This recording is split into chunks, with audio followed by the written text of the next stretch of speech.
Chrissy Carlson is a graduate student in the Department of History and Geography at the University of Central Oklahoma.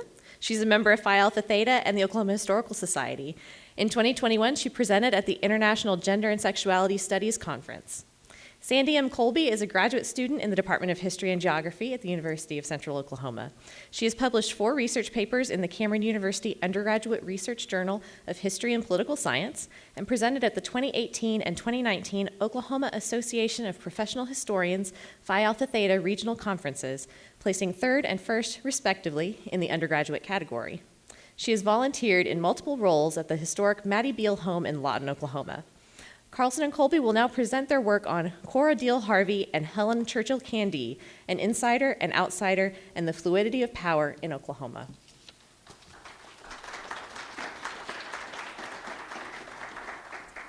Thank you so much for having us. Sandi and I are so excited to present to you some research that we have discovered as we dived into these. So I just wanted to say I'm Chrissy, and I'm the one that will be exploring Cora Diehl Harvey. And I'm Sandi. I will be telling you about the outsider, Helen Churchill Candee. So we're going to give you a little life sketch of each of these very fascinating women. First of all, Cora Victoria Diehl Harvey was born in 1869 in Pennsylvania to farming parents. Their family moved to Kansas and joined the Greenback Party there, and that's where her sister was born, and then they moved to Oklahoma in 1890 as part of the land run. Her parents educated her in rural-leaning politics. They very much indoctrinated her with those ideals. She was married in 1893. She had 2 children, one who did not survive past infancy, and then her daughter Bessie was born in 1895. She was divorced sometime between 1900 and 1907, details to come in the next few years, hopefully. And in 1907 to 1924, she toured nationally, lobbying on behalf of the International Brotherhood Welfare Association before moving back home to Hinton, Oklahoma, and finishing out her life as a land broker in partnership with her sister. Helen could not be more different. So Candee was born in 1880. She is a descendant from some of the early Pilgrim Rock settlers. Her and her family were very proud of that fact. She was born in New York and then spent most of her time growing up in Connecticut. That's where she got a good education, and she was kind of active in that social life as a young woman, and that continued for the rest of her life. She did marry Edward Candee. I got my dates wrong. 1858 is when she was born. 1880 is when she got married. So good we have these. She did have 2 children. She was a part-time social advice columnist. She would write about things like party games and events that she was attending. One of my favorite is, you guys know the headband game? You put a card on your forehead and everybody has to guess it. She went to a party with 50 people, and it was a literary version, and so everybody wrote, either drew pictures or took quotes from the books, and you had to go around with this long thing and you had to write in all your guesses. And because it was a wealthy party, wealthy people that were doing it, there were lavish prizes that were handed out at the end to whoever guessed the most. So we want to talk a little bit about the historical relevance of these 2 women because we don't think they've been placed correctly in the history telling that we've had of their lives so far. Harvey's story ends in the Oklahoma Encyclopedia based on once she was married and after she was elected to territorial office, that her story ended there. And so in digging through her story, I have found a whole very multifaceted second career and second life of Cora's that we're going to tell you a little bit about today. And Candee's work is usually quoted by historians. I met a new friend. UCO students have used her works in their thesis papers. Chronicles of Oklahoma have had several articles that quote her work. The only people that have done any of more of a biographical sketch are Titanic enthusiasts, and that's because she is best known, hands down, for being a survivor of the Titanic. Although she didn't do it very gracefully. She actually fell into the boat and broke her ankle. So I always thought it was silly that that's what she was best known for, and I recently stumbled across a document that was fairly recently made public where she recognizes that. So she says, people are treating me like a hero, like I deserve something. She's like, I'm just me. although I'm a little poorer now after the event. And she can't understand why they're making a big deal about it. So she decides to stay humble, and she wants to dedicate her life to helping other people and improve their life. And so that all happened in 1912, just to put it in time frame. So framing them within Oklahoma's fluidity of power. I hope you guys all had a chance to stop by and talk to Dr. Laughlin and Dr. Janda this morning. I've had the pleasure of working with both of them or taking classes from them. And we got to take an OSLEP course that was all about their books. We got to dive in super deep. It was 2 weekends. And I was just struck by the idea of this fluidity of power in Oklahoma. So you've got these Southerners coming up. You have lots of people from Kansas coming in. The state itself doesn't have any regulation as far as there's nothing set in stone. Everything is in motion, and women are able to use that to try and make something out of it. So our argument today, or what we hope you take away from this, is that Harvey and Candee used the fluidity of power they accessed in Oklahoma to redefine themselves and their relationships to politics, activism and social reform, and business. They also used it to assert control over their own lives and marital relationships. With these new relationships and identities, they were able to affect change in American gender roles. So we're going to start by talking about these women's political affiliations and participations, and we're going to start with Harvey and third-party politics. So with the rise of the populist movement in Kansas, a lot of that influx came into Oklahoma with the Kansas immigrants that came through. This group of populists thought of themselves as the working laborers on whom the economy rotated upon, and they saw themselves as the opposite of capitalists. And that included in Oklahoma and Texas the cattle kingdom. So many of these Kansans moved south. They included women in their platforms, and women were very welcome and active as speakers and participators and organizers in that organization. Beyond thinking of women as their moral compass, they also saw women as the drivers of the family economy and as gifted writers and speakers. And so that was something a little bit different. Harvey canvassed for the People's Party. She gave stump speeches and organized local chapters, and one newspaper even called her the Mary Lease of Oklahoma. She ran on the Fusion ticket in 1891 and was elected the Logan County Register of Deeds. She won with 53% of the vote. However, her story was a little more complicated than that. As soon as she won, the person she ran against filed suit that on the basis of her gender, she was not legally able to hold office in Oklahoma territory, and she fought that legal battle for 18 months and was only able to fill her office for 7 months. When she ran again against the same person, she then lost. She also was sued later in 1895 by the county commissioner, and there's some complicated explanation here, but basically this was an office that was somewhat lucrative, and she was supposed to turn over a certain percentage of her collections basically to the county. She had to sign a bond in order to ensure that she could take her office, and in her suit she claims that no other person had to sign that bond, that it was forced on her in order for her to even hold that office, and all based on her gender. And so she did actually lose that suit, but you see here that her dad, H.C. Diehl, is listed as the second respondent on this suit. All right. And then there's Candee. So Candee comes to the territory. In her early years, she was Republican leaning. By the time she gets here, she's taken up with the Democratic Party and the Progressive Party. She does not like populists or the populist movement at all. And again, this is her background. She's this East Coast socialite, so she doesn't have the same sympathy that Harvey would have for the people in Oklahoma. She sees Oklahoma as thriving. She has a thing with peach trees. If everybody has a peach tree, then everything's great in Oklahoma. And so she actually accuses poor Mary Lease of coming to the territory to sow firebrands of discontent and incidentally to reap dollars for herself. Ouch. Her political beliefs did not prevent her from socializing and working with a whole variety of people, though. She knew the President Taft and his wife, Theodore Roosevelt, William Jennings Bryan, and she was well known among the foreign dignitaries and high-ranking military officers that came in and out of Washington, D.C. So another way that these women accessed power in Oklahoma was through their social advocacy and business interests.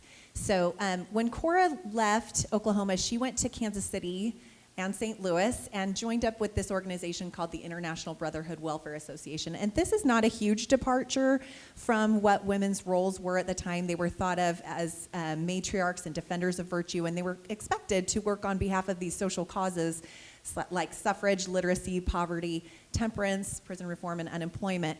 But Cora went an extra step and really advocated for socialism as well. So she joined James Eads Howe, who was the son of a millionaire, who basically said, I shouldn't be rich, I haven't done anything for this, and so I'm going to advocate for these hobos, is what he called them, or they were called, these homeless, unemployed men. He advocated a classless society. He had a big emphasis on education, and so he and Cora would set up these hobo colleges in different cities. It started in St. Louis, and then they took the same model to Chicago as well. She became the secretary of this organization. After she was divorced, she advocated for marriage rights, access to divorce. She spoke nationally and preached socialism, and she was an unabashed socialist. She really claimed that title. She drafted and lobbied for legislation, and she also spoke to the Women's Christian Temperance Union and the YWCA. Harvey also became a businesswoman as well. So once her partnership with Howe fell somewhat spectacularly apart, she moved back home in with her sister, and she and her sister traded in property. And there's the land deeds and newspaper reports show that she dealt in property and built somewhat of a real estate empire there in Hinton. So one of the fun things about this project, working with Chrissy, is that it caused me to investigate Candee in ways that I hadn't yet, and as a property owner was one of those. Turns out that Candee did own 3 homes in Washington, D.C. at different times in her life. That's a picture of one of the homes. She actually had to save $20,000, and she had that one built upon her specifications. And this was in the 1905 time period. But she didn't always own the property she lived in. I found this great census here. 1900, she was renting a home in New York. She was listed as the head of household in her home. She had some family living with her. She also had a boarder. And she listed her profession as capitalist. We always laugh, Sandi and I, about how Cora and Candee would not have been friends. Not at all. They did not agree. So Candee transitioned herself several times over the course of her life. Between 1895 and 1901, she actually lived in Guthrie, Oklahoma. This was her exposure to the fluidity of Oklahoma power. And during her time here, she lived for a couple years, and then she would visit occasionally. But she became interested in the Oklahoma Territory and the people that lived here. And she actually became the #1 female writer about Oklahoma Territory, particularly for an Eastern audience. It transitioned her from this social columnist into a journalist. She had great titles for her pieces. One was called Oklahoma. Another one was called In Oklahoma. Her short story was called A Claim in Oklahoma. And then the one novel that she wrote set in Oklahoma was called An Oklahoma Romance. It is supposed to be the first full-length novel set in Oklahoma Territory, too, so she has that to her credit as well. Oh, I forgot to talk about, yeah. Yeah, I got all excited and I forgot about that. So in 1900, again, this is inspired by everything she's going through and experiencing and seeing in Oklahoma. She wrote How Women May Earn a Living, and this was published in 1900. This is a fantastic book. She's not telling women to just go take a factory job somewhere or go get married and help on a farm or to start, a little home canning business or anything. She's telling women that they need to go out and become like business women and professionals and owners of businesses. One of her examples is a typewriter. She says, go learn how to be a typist, go be a secretary, save your money, buy a typewriter, save some more money, buy another typewriter, save up till you've got some typewriters, then go rent some business hall and start your own typewriting school. She's like, you could teach other people to do it, and now you own your own business. And so that was her advice to women on that kind of thing. So other feminist interests she had, she wrote articles for a female audience. This is one of my favorite, Women Who Work in the Marriage Problem. Women's Choice in Politics, and Divorcons, which was a short story set in Oklahoma about divorces, and I'll talk a little more about that in a few minutes. She also served on the board of female-centric organizations. She was on the National Women's Suffrage Association. She is one of the equestrians that led the march in D.C. in 1913. Her ankle had healed enough that she could ride the horse. She's one of the founders of the Society of Women Geographers. She also was into various other arts and philanthropic groups, and she did have a soft spot for organizations that help boys and young men who were displaced if something happened to a seafaring job, if the ship went down or if they were laid off. She had a special soft spot for them. And then she became a self-taught expert. She did so many things, I'm telling you. So she continued to expand both her personal experience and professional experience for the rest of her life. In the early 1900s, she began to study different time periods and design elements. She became the author of 3 different books. Her bestseller out of all of her books was the Tapestry book. She actually consulted for Theodore Roosevelt, who wanted to buy some Louis XVI chairs for his wife's sitting room, and he called Kellen and said, "Hey, what do you think?" And then she also worked with the man who remodeled the West Wing of the White House. He consulted her for her design input and ordering some of the furnishings for it. After that, she continued exploring the world. She wrote many articles for popular publications, including National Geographic. So here she is, published nationally and international. Sometimes the magazines went out. She wrote 2 books on her travels. New Travels in Old Asia was the follow-up to Angkor the Magnificent.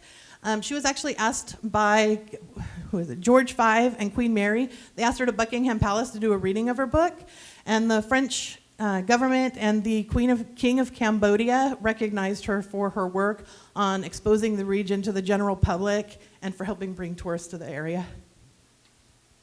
Okay, so the final way that they both accessed power in Oklahoma was a somewhat untraditional approach to their own autonomy over their marital relationships.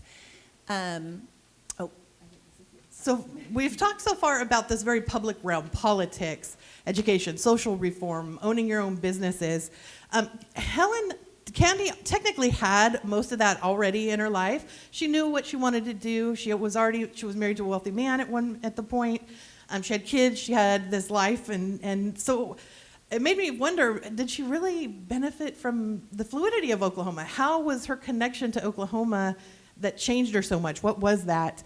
And what it offered her was a private solution to a very personal problem. She had an abusive husband. He was cruel to her, and New York refused to give her a divorce. And so that was her way of tapping into Oklahoma's opportunities to change her life. So, like I said, she was unable to secure a divorce from her abusive husband in New York. She did her research and discovered that Guthrie was a divorce mill town, or a progressive divorce had progressive divorce laws, to say it nicely. She and her teenage children moved to Guthrie, and she lived for a time with pharmacist F.B. Lilly. In January 1896, she got a lawyer and filed for divorce, and the court granted her petition for divorce. And it was her new independence and this need to take care of herself and her children that prompted her to go into all these different avenues. She didn't want to take money from her parents, even though they had some money, and so she was determined to kind of strike out and make it on her own. There was a cost, though. She was very embarrassed that Divorcon's article that she wrote was actually it's a short story through a male perspective. He was on a train, and everybody kept asking him, "Oh, so you're going to Guthrie for a divorce?" And they'd kind of wink, wink, nudge, nudge. And he was getting very angry. He's like, "Not everybody comes here for a divorce." And it was very critical of divorce and going to Guthrie for a divorce. And this is written right after her own divorce. So she was kind of a complicated lady in the way she felt about things. And she was a little embarrassed and hoping it wouldn't, hurt her social standing as well. And Harvey was also untraditional. She eloped with her husband on a trip up to the World's Fair as a Populist Party candidate. After she built this family, she filed for divorce. Those are records that I'm still working on finding because these women didn't want their divorce records known, obviously, because they're very well hidden from all of us. So that divorce occurred sometime in that first decade. And then that's when she joined up with James Eads Howe. And she had a spectacular falling out with him when I found several national news articles in which she had filed a $100,000 lawsuit for basically breach of promise. She said that that Howe had proposed to her and they were engaged, and then he ran off and married someone else. And so she filed this lawsuit as well in St. Louis. Those records I'm also working on locating as well, and that's when she moved home to Hinton. So we just want to kind of express this thought that Harvey and Candee both took the diverse materials and pieces of their stories, these marriages that came together and then fell apart, to kind of build together this whole new role for themselves and therefore for women in this Oklahoma space that had some fluidity built into this power. And so we hope you've enjoyed those stories. Yeah. So we are open to questions if you have any. Was Guthrie the only community that had that little court, so to speak, on the divorce deal, or were there other Oklahoma communities? What made Guthrie County? How did that happen? Yeah, so actually there's great work by Jennifer Lynch on this topic. And she wrote about how divorce mills were kind of cropping up in the West, maybe as a way to attract people out there. And so Guthrie was actually the last divorce mill in the United States, as Oklahoma was one of the last openings. And so, no, this was a model that had come from Wyoming, I think, at one point. Idaho, I think, had some divorce mill towns, and then Guthrie was the final one. And they just had a short requirement of how long you had to live there, and you also didn't have to notify directly to the respondent. And there were so many cases of leaving each other that it was hard to find people sometimes, and so all you had to do in Oklahoma in Guthrie was just to notify in the newspaper, and as long as you met that, you were good. And Candee specifically came here because it was only a 90-day residency. You can see she filed probably almost to the day when her 90 days was up. Yeah. How late did they live? What are their death dates? Do you know what? Yeah, Helen Candee lived until 1949, and she passed away in her cottage house in Maine, and that's where she's buried, is up in Maine. And Harvey's date is eluding me right now, but it's in the 30s, I believe. And that was actually something that I discovered that is part of the entry in the encyclopedia said that her death records had yet to be found, but she's buried in the Hinton Cemetery. But that date eludes me. I can tell you when I look it up again. The photo of the house that Candee owned, it had a flag on the front of it. Do you know what's there now? There is a business organization, and I, for the life of me, I can't remember what organization it is. It changed hands. She sold it after just a little bit, and then it changed hands a couple times, and then it's a business that they bought the building to expand their business because they already had a place on the other side of the street, and so they bought this as an expansion, but I can't remember the name of it. Okay, we may talk about this because I was out of room, but what got you on these two women? Yeah, so we were part of an OSLEP seminar at OU, and we really dove into the idea of fluidity of power, and we were challenged to write about a woman in Oklahoma, or was it a woman, or specifically? I think it was, who was an advocate or an activist. And so I had researched Cora because she was the first woman to hold office in Oklahoma in 1891. And then when I read what was written on her in the encyclopedia, it said that then she was married and faded from the historical record. And that upset me because I don't like to think that once we get married, we fade from the historical record. And I thought, surely there must be something about this woman. And so that kind of sent me on my whole theme. And you've long been My guilty pleasure is anything Titanic. So I'm one of those Titanic enthusiasts who only knew about her because of that. And then during the course of some of my undergrad work, I got to work on progressive era research papers, and I thought, I wonder if anyone from Titanic plays into this. And then I just got obsessed. I mean, she's just she's very fascinating to me and just such a vibrant woman of the time. And we are both graduate students, not undergrad. Oh my gosh. We're both graduate students at UCO, and both of these women are going to figure in our broader thesis. I'm writing about 3 different women in Western Oklahoma and the way they accessed power before they were granted suffrage. And then Candace. And I want to tell more of Candee's story. I want to analyze her works. Her time in Oklahoma, when she writes about it, she does write about the African Americans in the area, about Native Americans in the area, some politics and some crop and farming issues during different times. And so I want to kind of follow up on that and figure out more about, who was she? We have her bio. Everything's listed out over and over on the Titanic websites. But I want to know more about her, what she thought about people, what she thought about herself, if she has any thoughts about what's going on in the world at the time. Just kind of get to know her a little bit better. Would she, are her writings accessible? They are. I got most of mine from OU's research databases. You can also just put in a general Google, and some stuff pops up on various, again, the Titanic websites. Titanic people, they just collect everything, and we get a little bit obsessed with the whole topic. But yeah, a lot of our stuff is available. There's a lot of stuff like her article on working women and the marriage problem. I can't find that one yet, so I don't know where that one's at. But most of her books are also readily available online. We were both also drawn to these women because they're complicated people. And sometimes with that turn of the century woman, we see kind of a flat idea of what women were. And both of these women were very contradictory. They said one thing and did another sometimes. They were virtuous in some areas and not so virtuous in other areas. And so we really like the idea of telling the whole story and kind of demystifying them. Thank you.